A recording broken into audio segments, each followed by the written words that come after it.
Hello, everyone, and welcome to the third event of Wyoming 2030, an initiative that seeks to broaden the public discussion about what children and families need today so that Wyoming communities can flourish tomorrow. I'm Catherine Wheeler, a reporter for Wyoming Public Radio who covers Northeast Wyoming, and I will be moderating today's conversation. And as I introduce today's session, I invite our audience to take the polls you see on your screen so we have a sense of what sectors are represented today. And before we get into it, I'd just like to thank all of our partners and sponsors for making this happen. The purpose of Wyoming 2030 is to begin a statewide conversation about Wyoming's future. Wyoming 2030 seeks to engage citizens in our communities to think about how we can work better to assure that all Wyoming children and families are able to contribute and flourish even as we face great adversity. Our purpose today is to begin a discussion about what the last several months have taught us when it comes to learning, what is essential, what needs adapting, and what needs to be left behind. Today's discussion will focus specifically on the opportunity of adolescence and how adults and communities can support young people to become self-sufficient and healthy citizens. We'll begin with some initial presentations to set the stage, and then invite a broader discussion with our guests who represent educators, youth professionals, policymakers, and business. We've asked them to provide their own perspectives and build on what they've heard from our presenters' opening remarks. And then we invite our broader audience to ask questions and offer your perspectives in the chat, and we'll add those questions as we get going. So right now I will invite our presenters to turn on their cameras and then I will introduce them.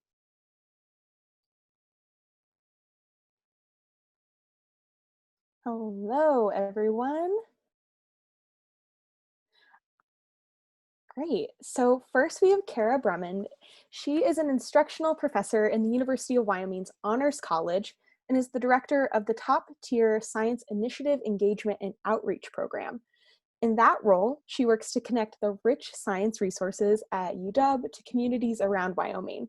She teaches for the Honors College, Physiology Department, and the Life Program at UW, and is also involved in the Laramie community as an Alzheimer's Association community educator. And next we have Simine Daldali, Simine Daldali. Is the Chief Operating Officer of the Wyoming Community Foundation. She works at creating a highly engaged workforce that can support the rapidly changing needs of a growing and evolving statewide nonprofit. Simine also has oversight of the Foundation's major initiatives and partnerships, including Wyoming's Kids Count. Simine graduated from the University of Wyoming with a Master's in Science and Entomology and a graduate minor from the Hobbs School of Environment and Natural Resources. And Tony Smith is the CEO of Wise People, providing strategic advising and executive coaching to leaders working to create thriving communities. Most recently, Tony served as the Illinois State Superintendent of Education. And prior to serving in that role, he was the executive director of the W. Clement and Jesse V. Stone Foundation, funding early childhood, youth development, and education. Tony has served in leadership roles in the nonprofit and higher education and public PK through 12 sectors, including superintendent in Emeryville and Oakland, California. He earned a PhD in language, literacy, and culture from UC Berkeley. And with that, Dr. Bruman, the screen is yours. Great, thank you so much. I'm going to go ahead and share my screen here. I have a small just kind of presentation to help get things rolling in terms of understanding the neuroscience behind the adolescent brain. So my degree and background is in neuroscience, and for years, neuroscientists have been looking at the early brain as well as the aging brain. But in the past decade or so, they've now started to look at the adolescent brain as well. And so I'm really excited to be here to kind of share some information that we know about the adolescent brain, and then use that information to help fuel some discussion about adolescence in our communities. The brain is actually the last organ in the entire human body to mature. And so what do I mean by mature? There's two different markers of brain maturation that are more commonly used. There are some others, but these are the most common in the field. The first is synaptic pruning, and the second is called myelination. synaptic pruning is where we actually are going to get rid of neurons in order for us to be able to learn and mature our brains. So this schematic is trying to show that here. At birth, we're actually born with pretty much all the neurons that we're going to have. And we actually kill them off as we age in order to become more mature. These dark regions are the cell bodies that you can see here. And then these small protrusions, they take in information from other cells of the brain.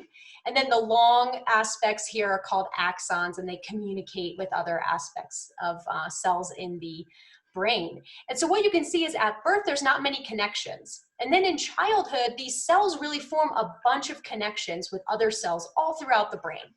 And it's not until adolescence that we actually see pruning. So we're losing some of those connections, losing unnecessary neurons, and gaining what we want, what's important. And so that's kind of one big sign of maturation in the brain. So we'll actually see a decrease in some of the cells, and that's a good thing. And then myelination, you can think of this as basically insulating a wire. So these axons communicate with other cells in the brain, and they're going to be more efficient and they're going to be quicker, leading to better processing if they're insulated. So this fatty sheath kind of develops on them in order to insulate them better. And so that's another main marker of the brain maturing. So we know from some of our data of behavioral data, we can see that in adolescence, there's this big increase in risk-taking behaviors. When they're children or 10 to 11, we don't see this as much. There's something special about this adolescent time point where we see this increase in risk-taking. And I want to point out that this is actually really important. It's an adaptive mechanism that the brain needs. We need to take risks in order to learn through trial and error, through cause and effect. Think about, you know now not to touch a hot stove, right? Because you did that once and it burned your hand. You had to take that initial risk in order to learn. So it's really important that this is occurring behaviorally because the brain needs these risks to be being taken by adolescents. But the important thing is what's going on in the brain leading to this increase in risky behaviors. And so neuroscientists started by looking at the frontal lobes. This is the front of the brain, and this over here is the back of the brain.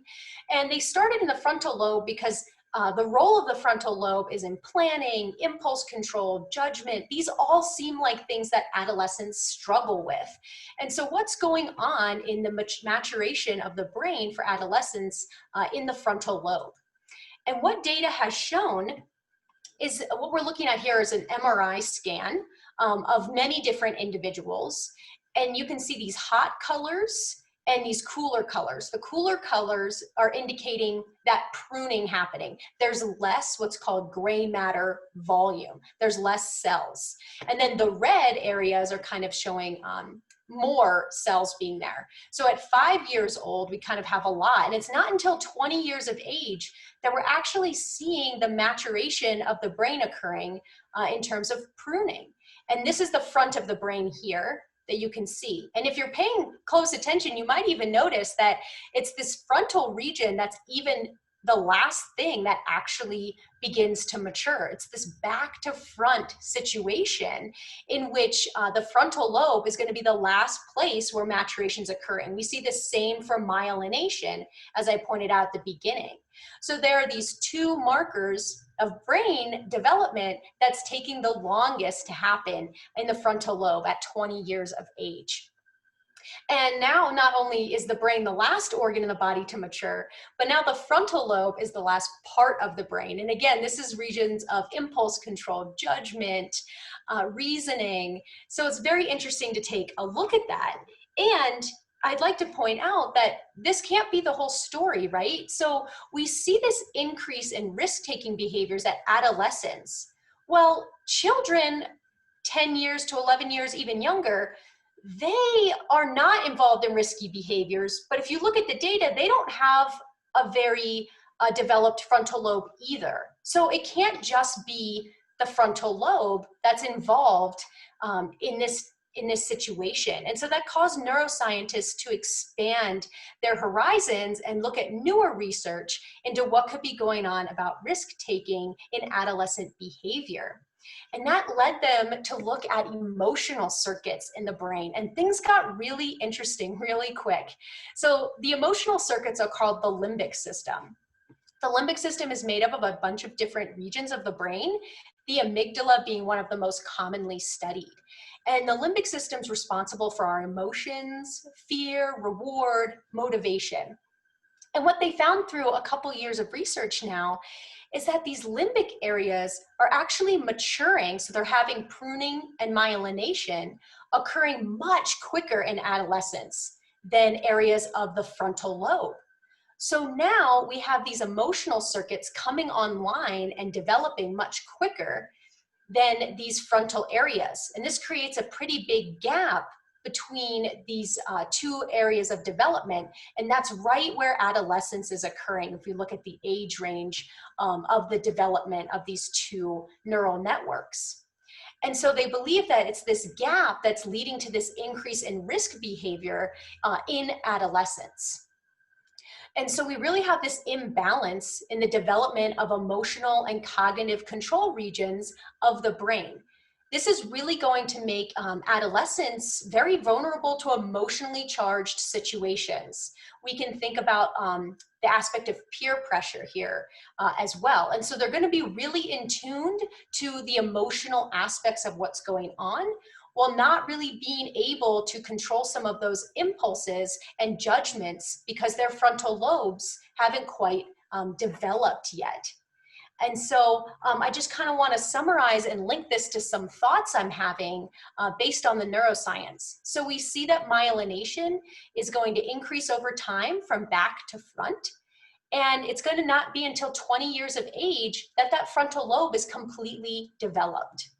In terms of pruning and the individual cells of the brain, we see that it peaks at adolescence, and then we need to start having pruning to occur so that around 20 years of age, that frontal lobe area is fully mature. And then on top of that, we see this difference in the time points of the maturation of the neural networks controlling behavior in adolescence. And so the points I want to make today about how individuals working with adolescents can use this information to help guide them is specifically by trying to be understanding and recognize that there's biology happening behind the behavior that we see in adolescence. It might seem like adolescents are extremely emotional, and that's because their limbic systems are really jazzed. They have a reason to be overly emotional because these systems are coming online very strong right at this time point. And so we need to be sure that we're being patient with adolescent behavior. Teens and adolescents should respond really well to reward because of this situation. So how can we take advantage of that when we work with adolescents because of this early development of these reward pathways? Let's help adolescents understand their brains. This is one of my passions, and that's sharing what we know about the brain with these individuals so that they can better understand kind of what they are experiencing as well. As I alluded to before, they're going to be very vulnerable to emotional situations such as peer pressure. But how can we capitalize on this and maybe turn this more into peer mentoring and use the fact that peers are really important to them to drive some positive behaviors? By encouraging and promoting positive risk-taking behaviors, maybe we can help them learn through this adaptive way that the brain needs without them falling into some negative situations such as speeding or possibly addictive behaviors. And lastly, we should be communicating with adolescents some consequences before and after their decisions. Leaders in this field call it the frontal lobe assist. And what they mean is how can we, as educators and people working out in the community with adolescents, work to help them kind of decrease this gap here? Can we be the frontal lobe a little bit and help them out and help them really kind of understand some of their decisions and work with them in that way? So it's important to take a look at the different developmental areas and what's going on in the brain in order for us to make some changes to really help these adolescents as they move forward. So I'm really excited about neuroscience. It was hard for me to kind of pick a few things to talk about today, but I hope this helps fuel some discussion, and I can't wait to hear from all of you. Thank you so much, Dr. Bruman. Samin, Wyoming Kids Count recently published a report about opportunity youth in Wyoming. As you think about Dr. Bruman's presentation, could you tell us a little bit more about the concept of opportunity youth and what insights they provide about how we engage people in Wyoming? Yeah, absolutely. That would be my pleasure. And I have a couple of slides as well to share with our group, specifically addressing opportunity youth. And boy, so many of the things that Cara said really resonate with me, particularly because I have a 12-year-old and a 15-year-old, and I should just get a t-shirt that says Frontal Lobe Assist, because I need to keep that definitely present at all times as I just work with my children. All right, let's see if I can figure out where I'm supposed to be right now. And share this screen.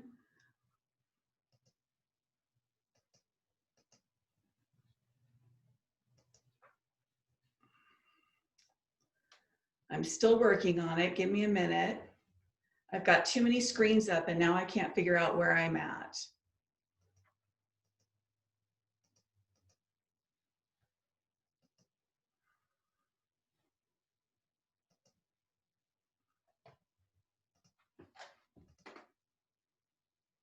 Here we go.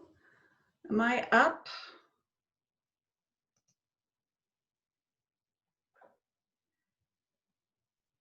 Not yet, Samin. No? Okay.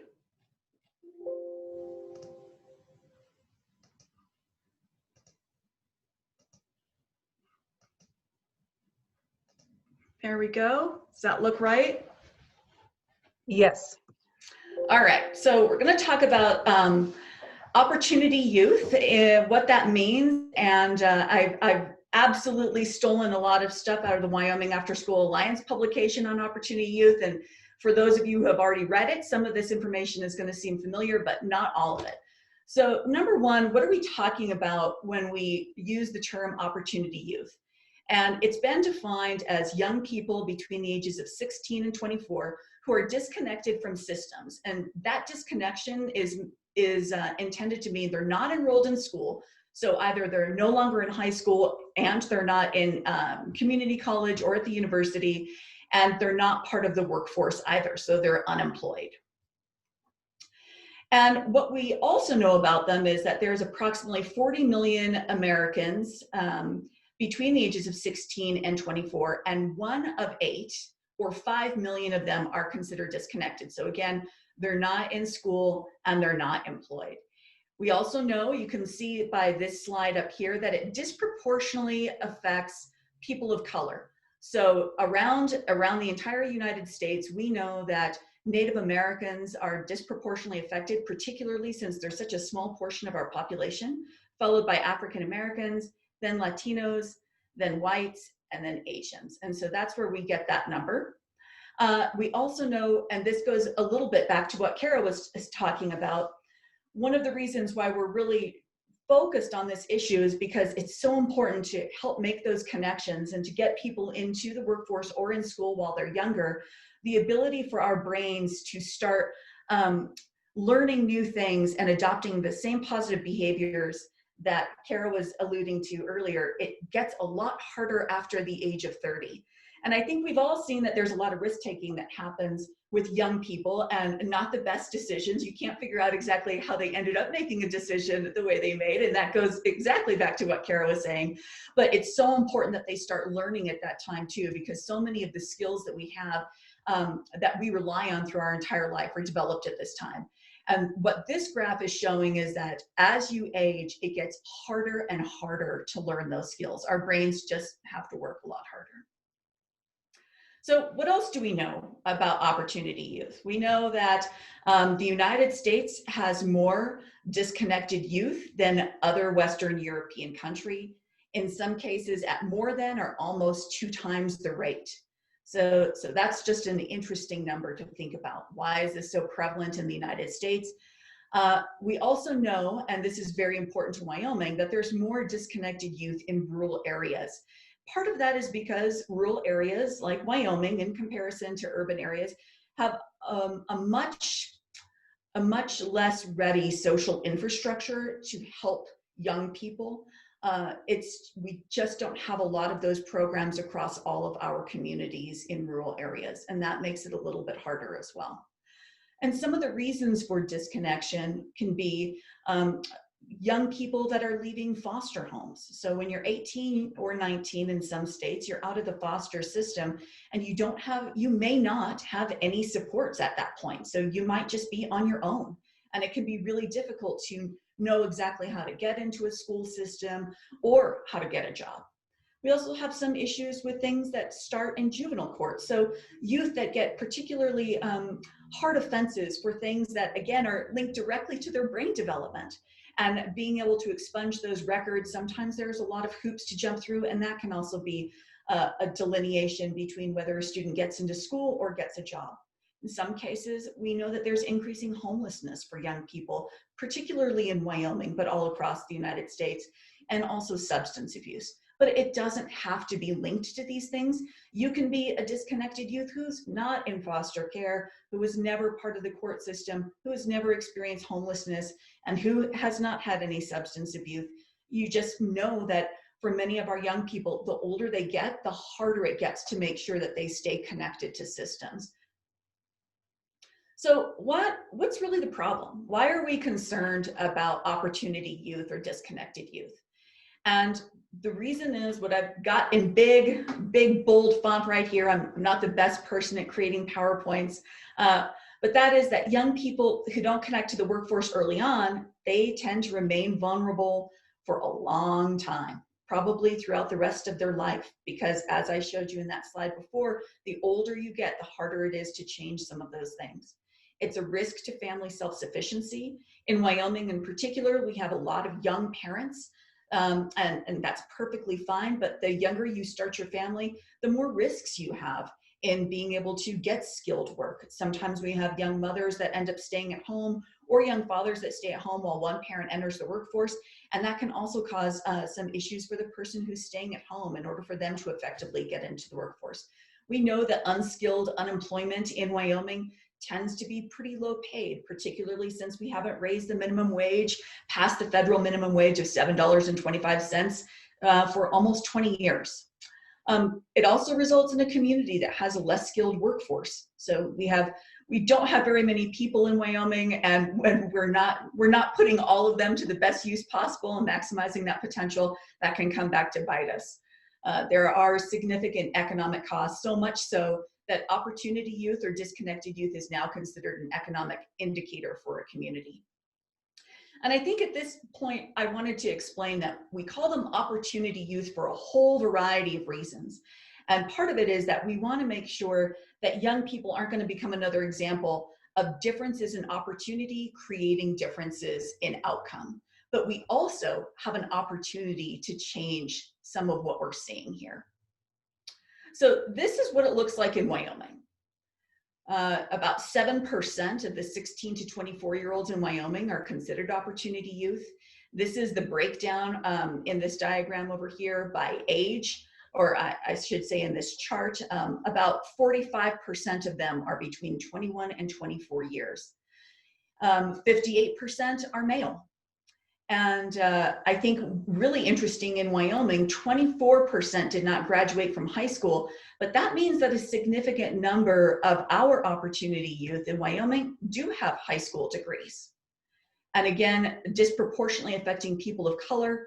We know that that 1 in 5 opportunity youth are going to be American Indian or Alaska Native, which is particularly troubling since, again, they're only 3% of the population in Wyoming. Okay, so how can we change these numbers when we're looking at in Wyoming, because this is a rural area, 1 out of 5 people are 1 out of our 5 16 to 24-year-olds are considered disconnected. So what could we do? And part of it is working with young people all the way from early childhood all the way through the K through 12 system to try to keep them as connected as possible. And a lot of us don't realize how many connections are made just by the educational system, by school. So that means it's really important to make sure that we have good connections for young people in the summertime as well. After school programs, extracurricular activities, creating more supports for youth leaving the foster care system. We need to support youth unemployment, or youth employment, not their unemployment.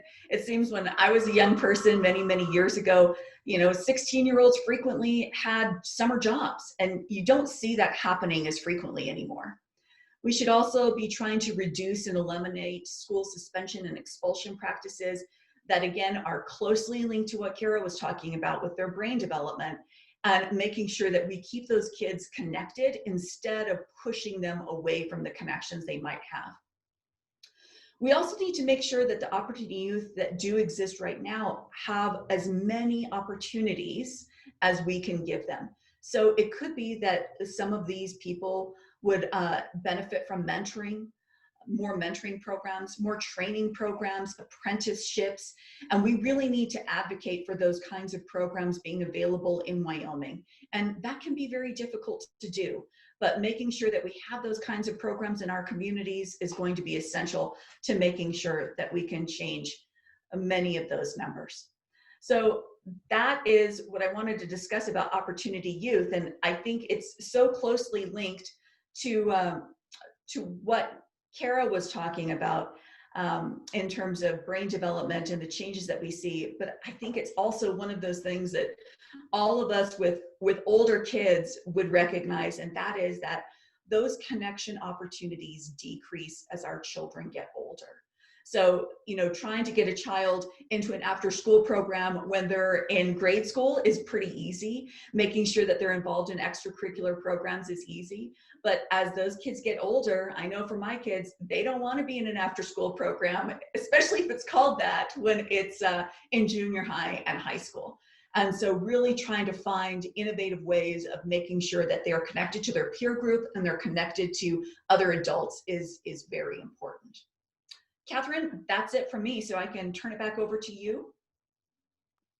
Perfect. Thank you so much. That was so insightful, especially connecting it back to Cara's presentation. Up next, we have Tony. And so Tony, from your experience working broadly to benefit young people, what do you think Wyoming should be thinking about as we look toward the future? Thank you, Catherine. I think the brain research and the neurobiology is really important to understand the context and to tune what we're doing to where young people are developmentally. And I think Samin raises what happens when we don't. We push young people out of the system. I think the thing I would say, kind of starting from the brain research piece, is that this is a kind of a technical term, but genes are chemical followers, that the conditions we create, that the lived experiences we have lead to who we become. And I think the idea that we would nurture and support and connect with young people is really important. And oftentimes our institutions, primarily school, is built around this notion of how smart is this kid, as different than how is this kid smart. It's a simple turn of phrase, but it's a fundamentally different paradigm. And I think our young people are, that adolescence has been oftentimes pathologized, like disaffected, don't care, risk-taking. All the things that we say have a negative connotation. On the other side of it, on the flip side, the engagement strategies for young people who are super passionate as they're kind of testing these emotions, testing these identities, trying things out, and looking for, they might not be super reflective yet, but they're definitely paying attention to hypocrisy around them, and they will point it out because they're testing, they're trying to figure out what they believe, this identity development process. I think that the opportunity we have with young people more than ever understanding the neurobiological development is that the curiosity and support the hyper-social dimension of young people. So moving to more project-based learning, moving to connecting the relevancy of what's going on, and asking more than ever Young people, this is another tension of social media. Young people have at their disposal more information more quickly than most of us had, for sure. And I think that the ability to engage young people, the number of young people I've talked to is like, I want to be in a conversation, not a lecture. Now, being a teacher for me, it's about sharing in the context of what young people are curious about, then connecting basics, asking them questions. Do you understand enough to be able to solve this problem? Being problem-based. So much of where we're headed, young people are worried about stuff in the world. And if they don't feel like what they're being presented with is relevant to the problems they're facing, they will check out because they have agency and they're beginning to test that. And so to understand that this adolescence is an asset, and that asking young people around problem solving, how would you solve these problems you're facing, is also building their habits. Young people talking about, hey, I want to understand how the world works. I don't want to be in debt. I see all these problems people are facing. Like moving to more content that connects to their lived experience. That the other thing I would say is we've got to do more work around growth mindset.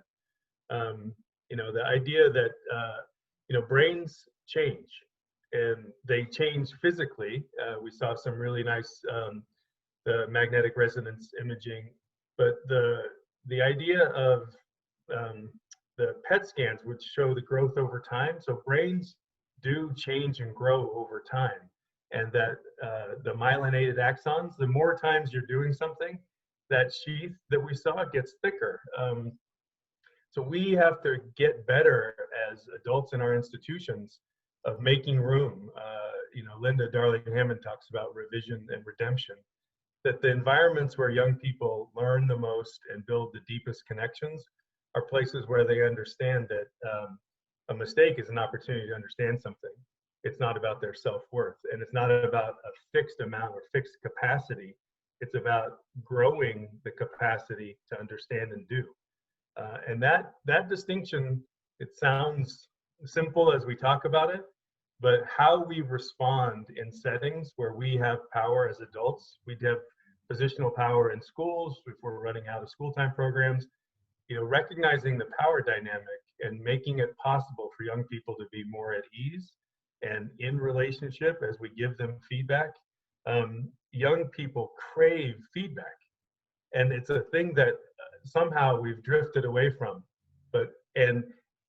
So this is another part, and Samin got at this. So as a parent, I have 17 and 15 daughters. They will push us away, but that's developmentally appropriate. But we need more information than ever as caregivers and adults around them. And so that becomes an institutional piece of information sharing, making sure that the opportunities to support our young people are there, because it's developmentally appropriate that they would be pushing away to kind of give themselves a sense of stronger individual identity. As we develop, and this goes to some of the underlying stuff that Cara was talking about, we're really working on status, certainty, autonomy, relatedness, and fairness. And this notion that, it's got to be fair, young people are always trying to figure that out, desperately trying to figure out the relationship to other, but also identifying where am I, my own autonomy. The idea of certainty is that there needs to be stability, but as they test things and try things and take those risks, the certainty is that I'm always going to be here with you. I don't agree necessarily with the decision you made. I care deeply about you, and here's the consequence. But that doesn't mean that they're a bad person or a failure. They made a mistake. So that's the ability to have certainty and stability of relationship, and status, like that they're not going to lose face by making a mistake. These are what young people are testing, and as all human beings, that's kind of fundamental to all of our brains, but it's kind of more hyper present for young people. And so as we create these conditions, both in the institution of school and in our out of school time programs and mentorships, like helping young people test and try and develop this growth mindset, and that the more times you fail, in essence, you're building more capacity to succeed. And that's a hard thing to understand. And I think as we get better at having an asset-based approach to the passion and peer connectivity and the deep regard that young people have for each other and the attention they're paying to each other, is actually kind of priming them for civic life. We spend a lot of time telling kids to be quiet and to sit still. And in many ways, we need to be thinking much more about, hey, get connected, try this out. How would you solve this? What do you need from us? So that those opportunity youth that Samin talked about, we can't afford to waste young people in their capacity. And I think this is a moment where we have more hard science, more awareness of what's going on developmentally. We have already a pattern. We've seen people that we've pushed out of our system. And now it really comes to how are we going to work together to nurture, listen to young people, and bring them into communities in such ways that the intrinsic worth and potential of each young person is recognized and nurtured, such that we can be in deeper and better community. And that's, to me, the importance of the neurobiological insight is that this is a developmental process, and institutionally, if we need to be in relationship with young people and ask them how they're doing, so that we can kind of mitigate the harm, which you've seen in some of the slides that Samin showed, but also get to the Wyoming 2030 that we all want. So looking forward to more conversation for sure. But I appreciate the opportunity to be here. Thank you. Great, Tony, thank you so much. I'm just hearing a lot from our panelists with our presenters, kind of about how we're likely going to have to change the way things are currently structured and move to something that better suits everyone. But now I think we'll kind of transition to our front row participants, and I would invite them all to turn their cameras on if possible. And this will kind of be a time for everyone to join into the conversation, and I hope you are all able to ask each other questions and, challenge each other when you don't necessarily agree or have something else to add, because that is how this panel will, go about making change and come away with new ideas to help Wyomingites. So sometimes I'll pause the conversation and I might redirect questions to different participants just to make sure that we kind of all move forward. And then I would continue to invite our audience to continue to send in questions. There have been a couple of great ones so far in the chat that I'll definitely make sure we get into in our discussions. So, kind of as our presenters have said, there might have to be a lot of changes in, the way that we structure things right now to make it better suited, especially for young people in Wyoming. But I thought I'd like to start with Kip Farnham, who is the Director of Student Support Services for the Campbell County School District up in Gillette. Kip, Campbell County has, instituted some very interesting approaches in the areas of student and family health. Would you talk about a couple of these approaches and, how they kind of relate to our presenters and what you heard? Right. Well, I think the main thing that we've done, and it's something we've been working on really for about the past 7 or 8 years, is we have developed what we call a kid clinic. And our kid clinic is, it's a primary care pediatric facility in one of our renovated elementary schools. And we have, we have primary care for all students there. We have mental health care as well. We have an advanced practice pediatric person who provides the medical side. And then we have 4 clinicians working on the mental health side. It's actually a partnership that we have with our hospital. And it's something that's built out of some grants that we got in the past. And actually, the Elbogen Foundation was very, very supportive of what we've done and helped us for about 3 years with some major funding. And allowed us really to get to the point where we're at now, where we're completely self-sustaining, and even building a brand new kid clinic that the hospital and the school district are paying for, that is in the neighborhood of about a $1.5 million facility. So that's been I think the community has seen the benefits to the kids.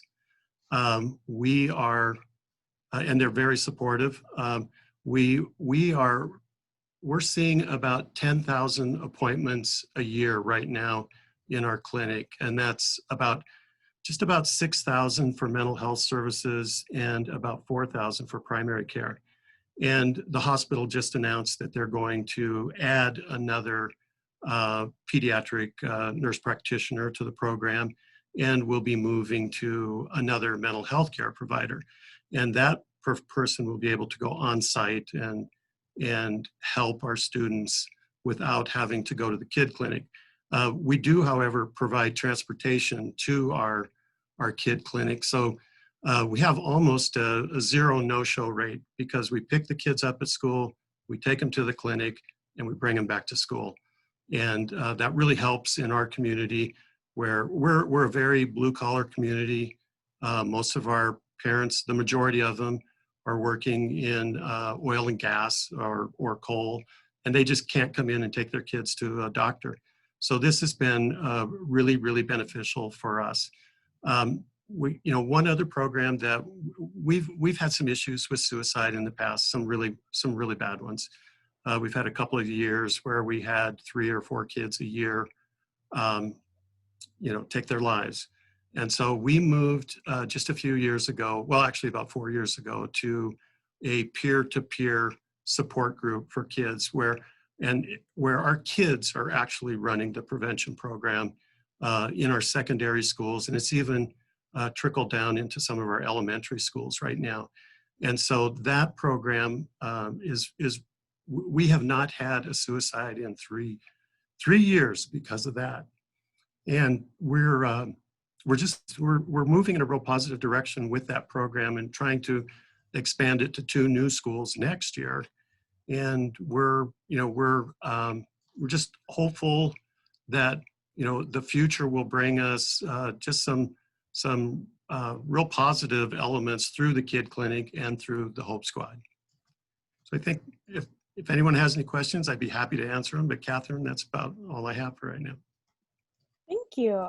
Did anyone have any questions, either panelists or presenters, or wanted to add anything before we kind of move on? I have a quick question for Mr. Farnham. Can you give a little bit more information about the peer-to-peer program, and are you able to collect any data on the outcomes that you're seeing from that? It just sounds so fantastic. I love it. Yeah, well, it's based on a program out of Utah called Hope for Utah. Mm-hmm. It's similar to Sources of Strength. I don't know if you're familiar with that. Mm-hmm. Except for us, the Sources of Strength seemed like a really expensive program. Not that this one isn't. It still costs us quite a bit, but we have about anywhere from 20 to 40 kids at our schools who are nominated by their peers, and they provide the support to students. They're trained on how to recognize a student who may be in crisis, and then they're trained to refer. They're not counselors, and they're not there to solve the problem, but they're there to help and support and to refer on to more professionals. We do have some data that we collect. I don't have it in front of me at this time, but so, I mean, that would be something I would be more than happy to share with you later if I could. Thank you for that question, Sameen. Yeah. I was wondering if we could transition a little bit to Nicole. Nicole, you're a health educator in Riverton, and I was wondering if any of these things that Kip is saying kind of connect with your work. Yeah, definitely. Our program is, we've been reaching out to young pregnant women or families with children under the age of 3 to participate in this program since 2017. And we found that a lot of our participants in the program are young mothers or fathers, young families. And a lot of them have been going through the same struggles that, that he's talked about a little bit before. And some of them are still going through that struggles with their own children as well. So yeah, definitely. It definitely pertains to us too. That was very interesting to see the peer support for the suicide. That was really interesting. I used to facilitate peer support groups with White Buffalo Recovery Center. It's kind of not the same thing, but it is like at a certain,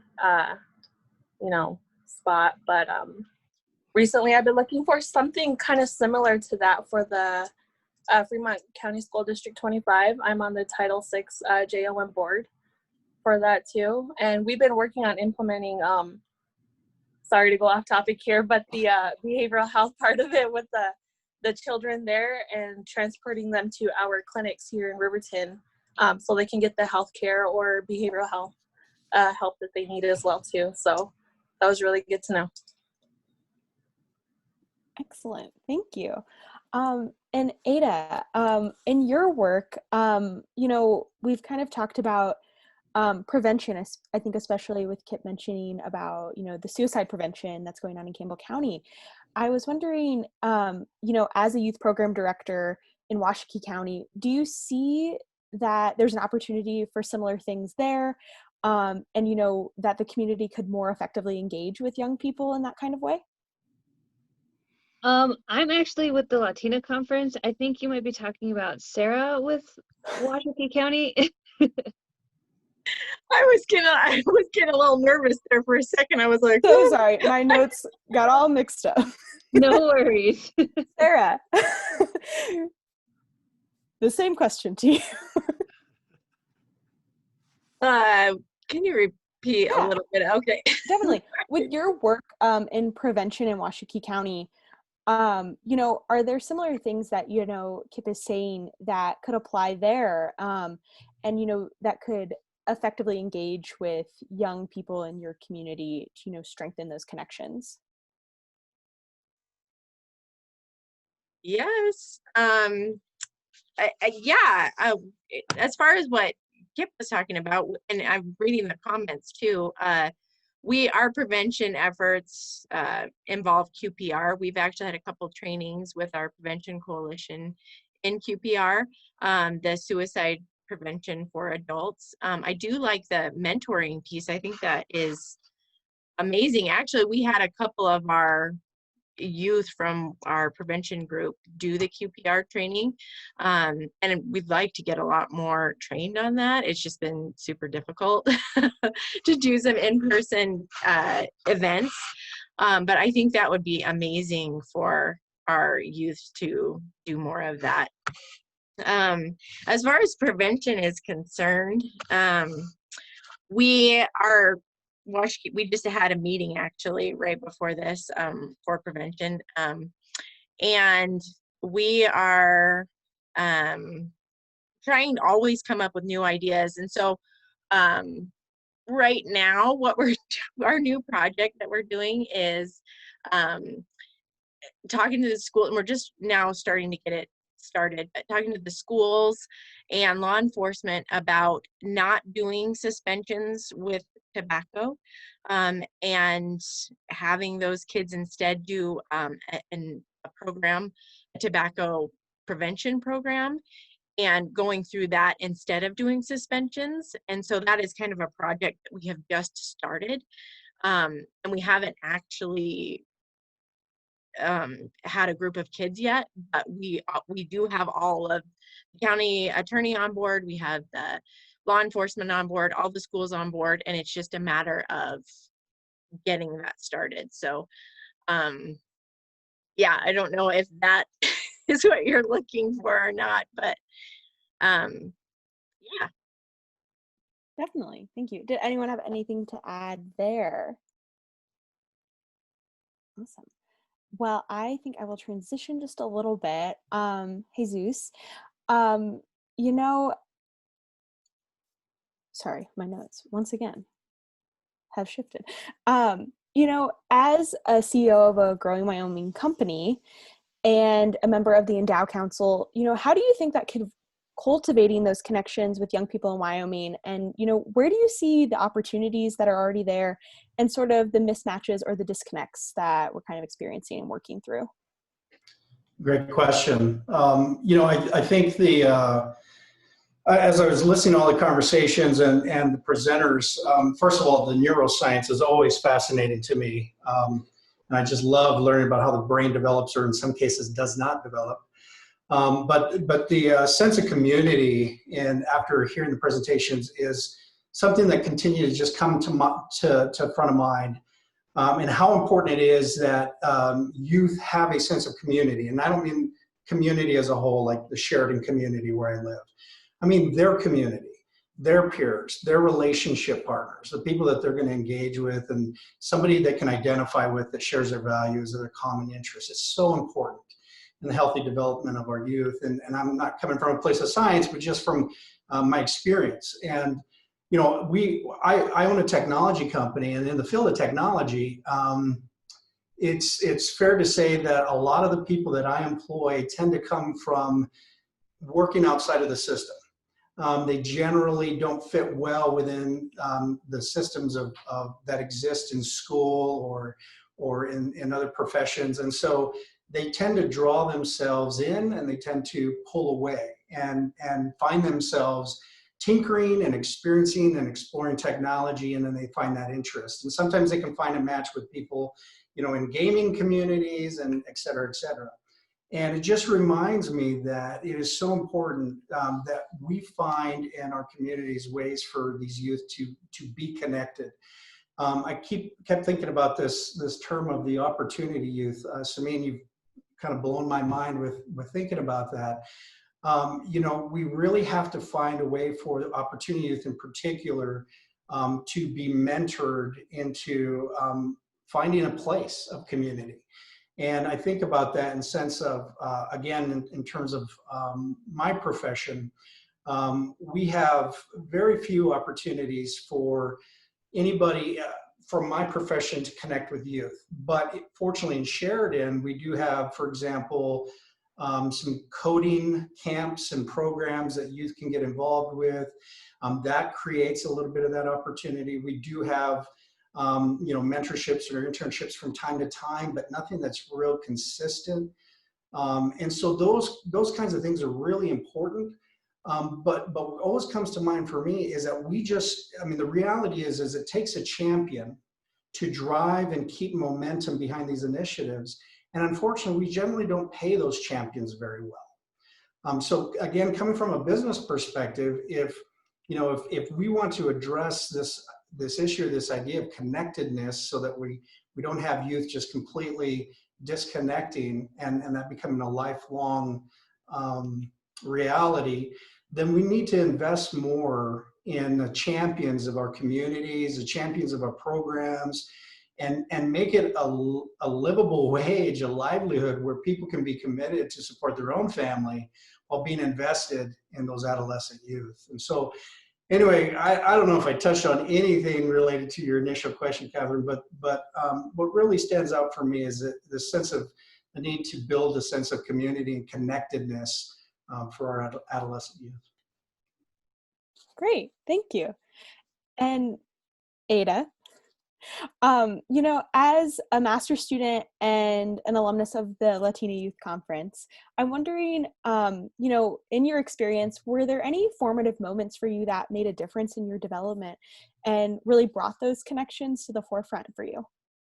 Yeah, well, actually, like tying off of what Jesus just said, it goes perfect. That sense of community was really huge for me. I feel like, especially in Wyoming, it's a predominantly white state, so young people of color, you can tend to feel a bit isolated, lonely. So it really is important to find that community where you feel like you fit in or you feel like you're at home. And so for me, like that's what the Wyoming Latina Youth Conference did, was I went to this conference and there were a bunch of girls that looked like me from around the state. So that was huge. and, you know, developing those relationships with girls that are, you know, in different places, and being able to keep in touch and keep contact, and them knowing or being able to relate with what I'm going through. So yeah, I mean, community, Jesus, you hit the nail right on the head. It's huge, especially at a young age. But yeah. And I guess to kind of jump off that point, and this can be open for really anyone, you know, I'm thinking about when we do talk about connectedness, how do we make sure that everyone has the same equal opportunity to get involved with that, whether that is, you know, a young adult of color, whether that young adult has a disability, different socioeconomic backgrounds? What are the ideas that you all have to ensure that we close those gaps, reaching, you know, all of the intersectionality of those groups? I mean, just speaking from, you know, my experience in helping with the Latina conference and everything. I mean, it's about sitting around a table with a bunch of people and being creative, you know, sitting there and saying, what can we do to make sure that we get every young Latina in the state of Wyoming to this conference? You know, that there's no barriers, whether it be money, whether it be transportation, you know, anything like that. If a girl wants to come, they have the opportunity and the chance to come, you know? And so I think it's really just a huge factor is just sitting and having conversations and making sure you're being, you know, intentional in creating those opportunities for a wide variety of children. Definitely. Did any other panelists want to add anything to that? Yeah, I just want to say that I think it is so critical that we do things like this. We sit around together with people who are wanting to achieve similar, or if not the same goals, and communicating with one another, because that'll really open the door to unifying our efforts and being able to make an even larger impact in these communities based on coming together. I think that can be the hardest thing to achieve, because a lot of people, you know, we all want to see the youth, we all want to see them prosper. And so it's so important to have conversations like this, and then take from this conversation and move forward together and continue to collaborate in ways that we might be able to moving forward. So I think that something like this is a fantastic way to get started. Yeah, and I'll say that I think the question that you're asking here in terms of creating equal opportunity and equitable opportunities, really, it is incredibly difficult. And it's more difficult because of our rural environment. So there are some communities that have excellent programs, or there are some truly passionate advocates, for example, for the Latino Youth Conference. But trying to add that element into many of the programs that we have available around the state, whether it's a STEM camp or Women in Science or robotics lab, one of the things that I've heard that I've really been thinking about, since so many people have touched on it today, is that peer-to-peer piece. You know, there are a lot of kids that if their parents, or young adults, okay, young adults, high school age, that if their parents come in and say, oh, well, there's this really cool opportunity, why don't you get engaged? It doesn't sound cool when your parents tell you that it is cool, right?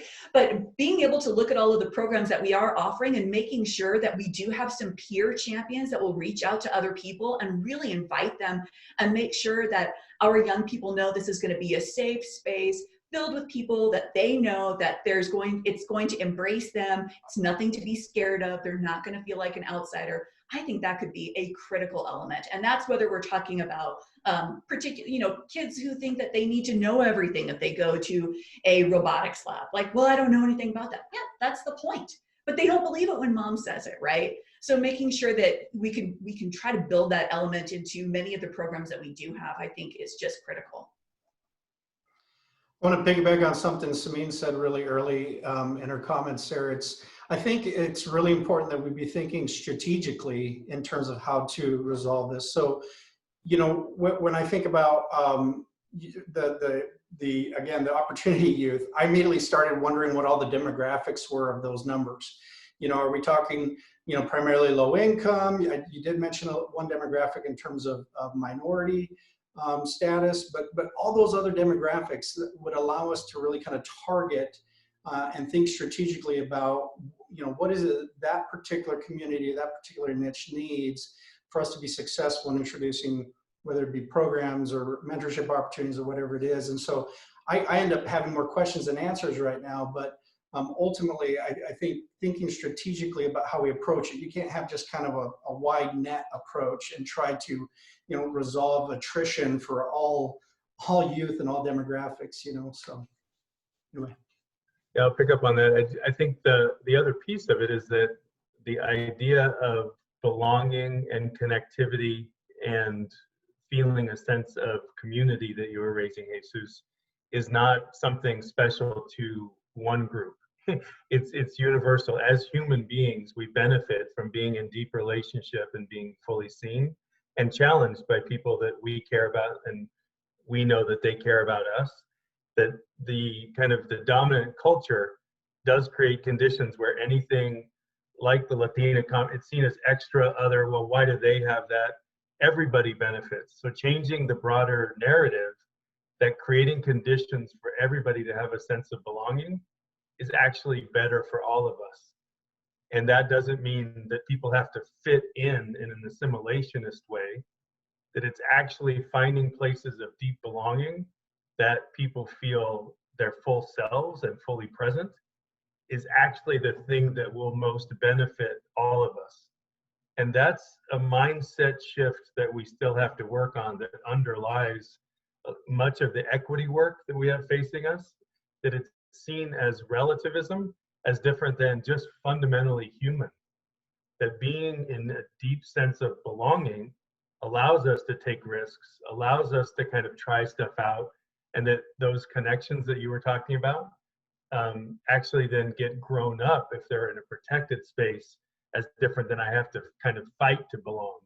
And it's that kind of intentionality that when I read everything about Wyoming 2030 and the spirit and energy on the panel, I think that's some of the future orientation that I feel is going towards. Yeah. Oh, no, Cole, go ahead. Yeah, sorry. I want to go back to what Jesus was talking about, the approach. I think that's, first of all, that's like the first door, that we're going to walk into. So when I go back to like the minority part he was talking about, I feel like more of the minority group, we're more in tune with the generational trauma, that our ancestors have, endured, and our relatives have endured and whatnot, and how we're still affected by it.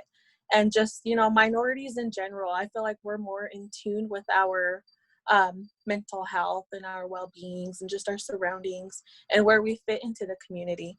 I feel like if we know that what we're going into, they're more aware of that just as much as we are. It's easier for us to open up and want to explore a lot more opportunities out there. Yeah, and I even think, I don't know if you all have noticed this in your work, but I even think that this generation of younger people are maybe even more in tune with that, and are much more centered and concerned with actually creating real change and changing structures that they will eventually be fully a part of, not that they aren't now, but when they have more autonomy to do that. Is that things that you're seeing as well, any of you?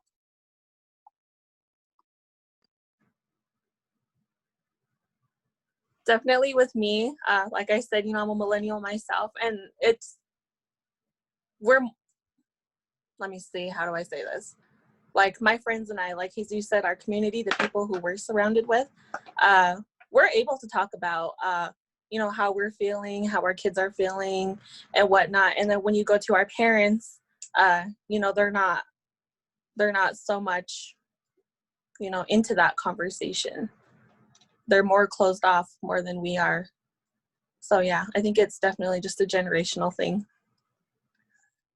I do think it's interesting that it's also connected to the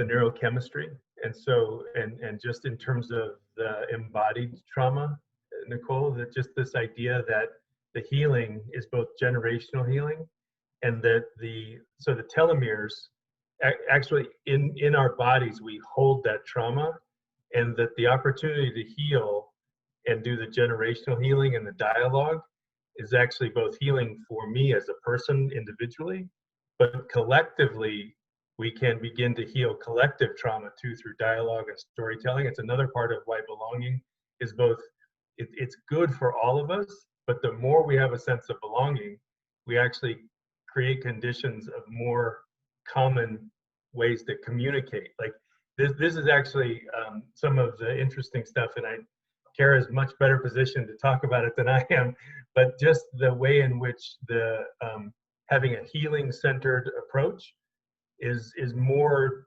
towards the direction, even better in some ways than trauma informed. Because the kids I've worked with, they say, hey dude, I'm much more than my trauma. That happened to me before, but I'm doing these other things.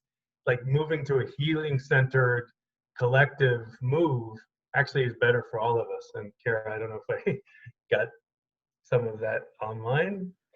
Oh, that's perfect, Tony. You're absolutely correct in that.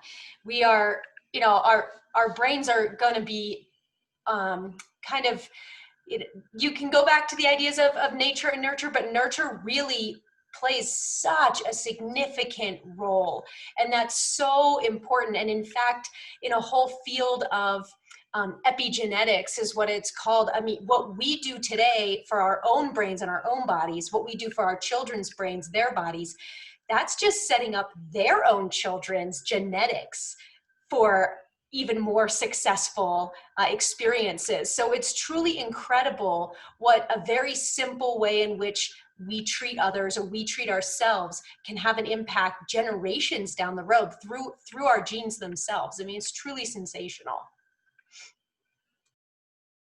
Excellent. I was getting a little bit of a request to repeat my question.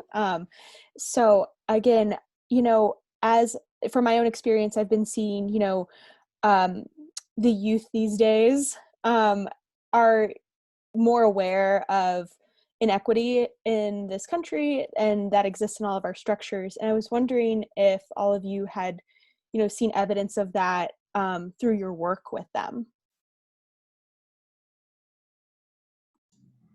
Gotcha, thank you. Oh, go ahead. No, go ahead, Jesus. You're good. Go ahead. No, you know, I was just going to comment that, you know, yes, I definitely see that. I think, you know, I don't work with youth as much as many of the individuals presenting here today, but I'm a father of 5 children, and my oldest is 18 and my youngest is 5, and they are very much in tune. My 2 teenagers, I have a 15-year-old daughter, the only girl in the mix, but they are very in tune with, you know, the social pressures that they experience just in community as teenagers, but also as minorities. And so I think what I wanted to loop into that was there was something that I think Cara had on the slide earlier. I took a screenshot because I really liked it. But it talked about the importance of encouraging and promoting positive risk-taking behaviors. And I'm just personalizing this, but we have really worked hard with our children to do that because there are so many opportunities in their adolescence for them to be able to venture off and experience risk-taking in a negative way. And so we've really tried to promote encouraging them getting involved in programs that are positive, but are really going to challenge them, be it physically with the outdoors, or sports, or mentally with you know, business startup competitions and those types of things. So I just wanted to loop that back around because I think it's a really important piece to what Cara was sharing earlier. I wanted to say something about one of the programs that our Prevention Coalition has come up with because of inequality in activities that we have in Washakie County. We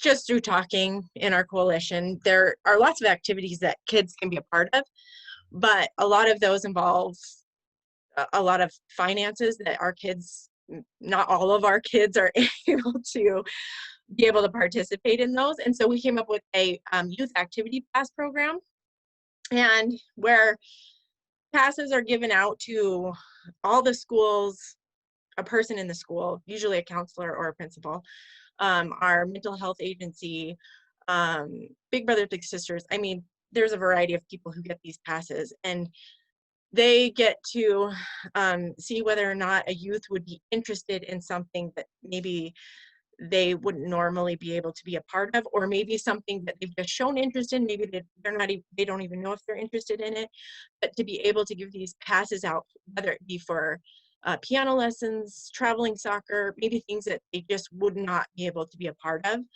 and then get to have that paid for, and so that they can experience something that maybe they wouldn't have been able to. And then we have actually made it its own nonprofit now. So they have a board and they discuss whether or not to continue that pass, or you know, what needs to happen next, you know, just so you're not, you know, funding maybe gymnastics from the time that they're 3 all the way till they're a senior in high school, but to try to figure out what to do, you know, afterwards, and how to continually help support that family and those kids.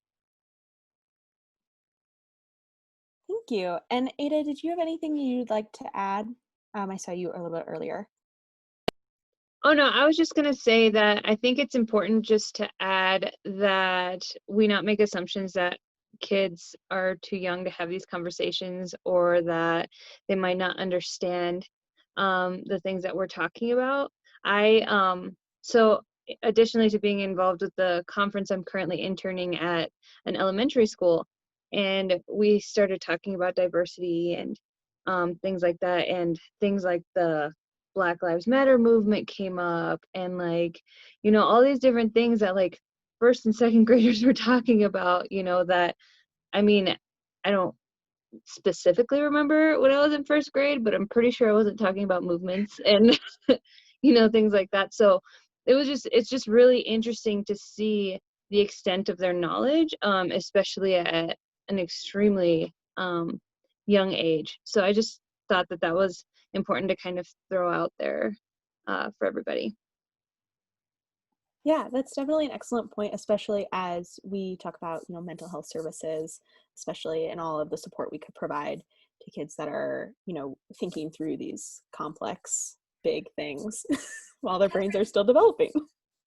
Catherine, I have a comment to make too. I see that Liz put a comment in about policies that we'd like to see Wyoming embrace. And I think one of the things that's so startling right now is we're talking about how younger people, millennials and so forth, are so open to embracing these changes and really looking at how to make things more equitable.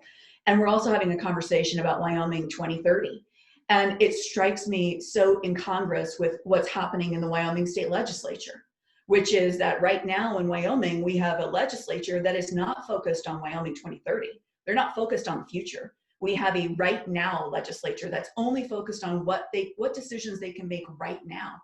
We also have a lot of thinking taking place about what is the role of government in Wyoming. And we have a group of people that believe that we have to cut because of a bloated Wyoming state government. And then we have another group of people that are really fearful about the programs that are getting cut, because in my reality, we do not have a bloated state government, right? We have a small number of services that are available to people. And as we see them making hard cuts in order to balance the budget, and they're talking about cutting child development services or cutting Wyoming Works or cutting many of these programs that create opportunities for young people, what we're not hearing is, how can we stop cutting and start raising more money? And that gets into increasing the minimum wage. It also gets into tax reform. And yet every measure that's come before the legislature right now, talking about tax reform to raise revenues so we can support the state and support our young people and make Wyoming 2030 the place where we want to be and what we envision it to be, none of those conversations are taking place. It's just, nope, no revenue enhancement strategies are being considered right now in any serious way.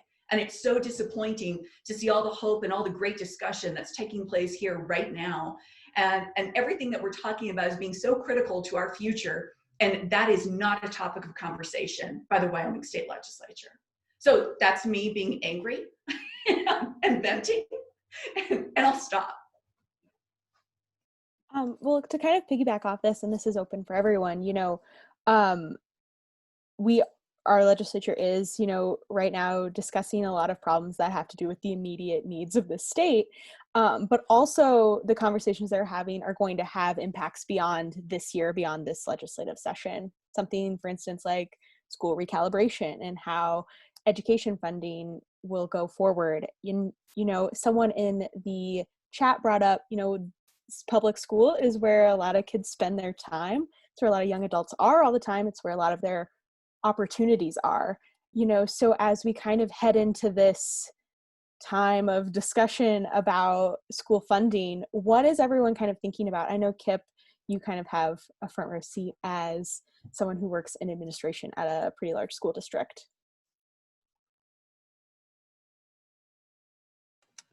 We're nervous. The talk is $100 million being cut from school funding, and we're about 10% of the state, so that means we would have to cut somewhere in the neighborhood of $9 to $10 million, which would, all of our prevention programs, things like that, would be in jeopardy. And so it's a really scary time for us right now. We'll just have to wait and see, what goes on in the next few months. But we're already talking about it and preparing for the worst, and we'll just see where it goes. It's not something new. We do hear it from time to time, so we always are prepared for it. But the cuts are bigger than normal, and it's a little scary.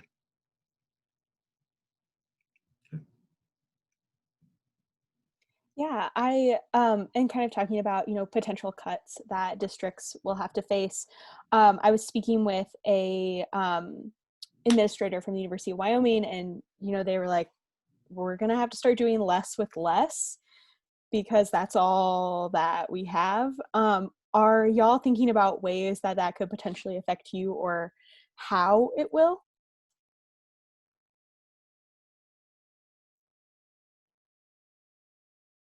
Anyone want to jump on that question? I know it's very large and looming. Well, I'll talk about how it affects. I'm willing to talk. I will just keep talking. So people have to join in, otherwise I'll never shut up. And one of the things that I worry about is, so being part of the Wyoming Community Foundation, we fund a lot of nonprofits. And we love the funding choices that we get to make and the difference that we can make in our communities. But when other organizations are going through a budget cut, what do you think happens to those foundations, right? So the amount of money that we have, that we're able to distribute, has not increased. Yet the amount of needs in every community across Wyoming has increased. When we had our last round of budget cuts under Governor Mead, we got a grant application from every single youth home in the state of Wyoming because of decisions that were made at a policy level that made it incredibly difficult for those organizations to stay afloat. And so what we're thinking about is, what are the next couple of years going to look like for foundations in Wyoming? Because we're going to be pulled more and more towards helping support core services as opposed to the nonprofit organizations that support so many other things in our communities. And how do we start making those decisions? There are not enough foundation dollars. If you were to count up everything, I think one of the figures that I've heard is about every private foundation and every private funder in Wyoming, maybe $100 million a year, which is fabulous. And we're talking about a $1.2 billion deficit just in the next 2 years, with more to come. There's no way to compensate. And we can change practice. Like, it doesn't cost anything to change practices, like how we deal with different situations.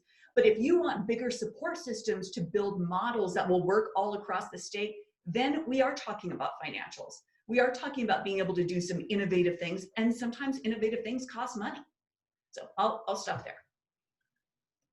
I'll throw a couple of things in. I think so institutionally, right, so the K-12 system, the amount of time a young person spends in school is about 20% of their time. 80% of a young person's time is outside of school. So the institution itself is critical, right? We have to understand, and it's the primary institution responsible for the well-being and preparation of young people. But integrated student supports, expanded learning, parent-family community partnerships, collaborative leadership, understanding the assets and resources that exist in a more broad framework. So community schools, for example, is a way to approach this, and thinking about community schooling and thinking about what it is we want young people to know and be able to do. And that's not just the job of the school. So I do think public education is desperately, radically underfunded, and that's a real problem. And I think if we just keep thinking about the system as it's always been and trying to get that funded, then we're doing the wrong thing.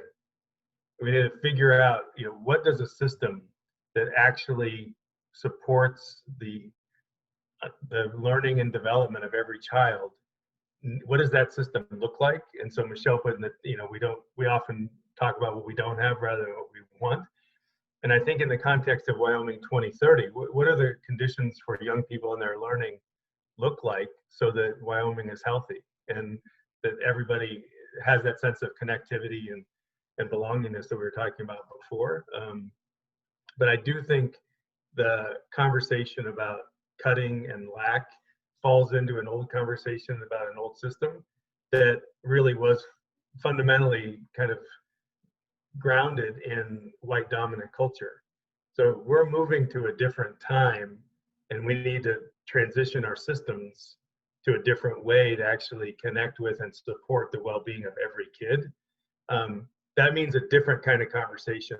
And unfortunately, administrators and educators are constrained by the system as it is, and they continue to be cut and are still charged with demonstrating progress with kids.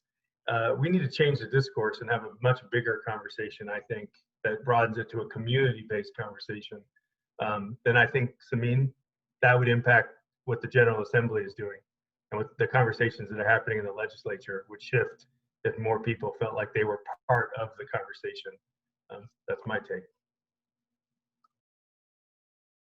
And we have a question from one of our audience members. As we discuss this, and Tony, as you mentioned, this will take like a radical change in conversation and how we think about these things. And so what Sarah is asking is, how do we educate our legislators who are making these decisions as our representatives? Do any of y'all have any ideas to put forth or ways in which we can communicate the ideas and what we're looking for the future? I'm a huge advocate of experiential learning. So put the legislators in the schools, let them see what educators are experiencing, put them in a rural school environment that's providing breakfast and lunch and after school care and all of that so that mom and dad can finish their work day. I know that sounds like, I don't know, like I'm joking, but truly I think there's a lack of experience and understanding what is really going on in the school environment that provides that whole picture of support for our adolescents.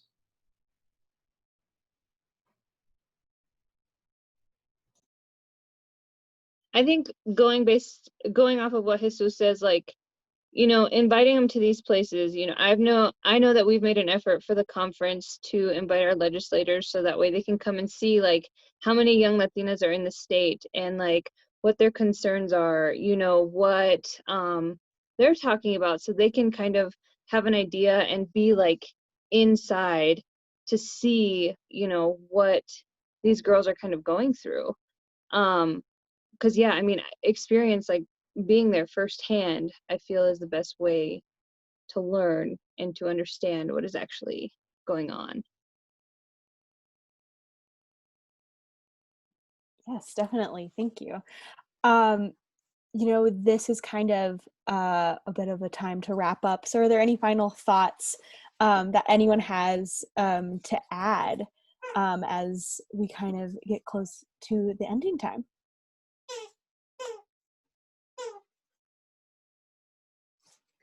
I'll just add on to, following up on what Tony said and Jesus said. I think so much of it ends up being about public education. And I just put that in the comments. I mean, we talk a lot about like, how do we get our legislators to understand that?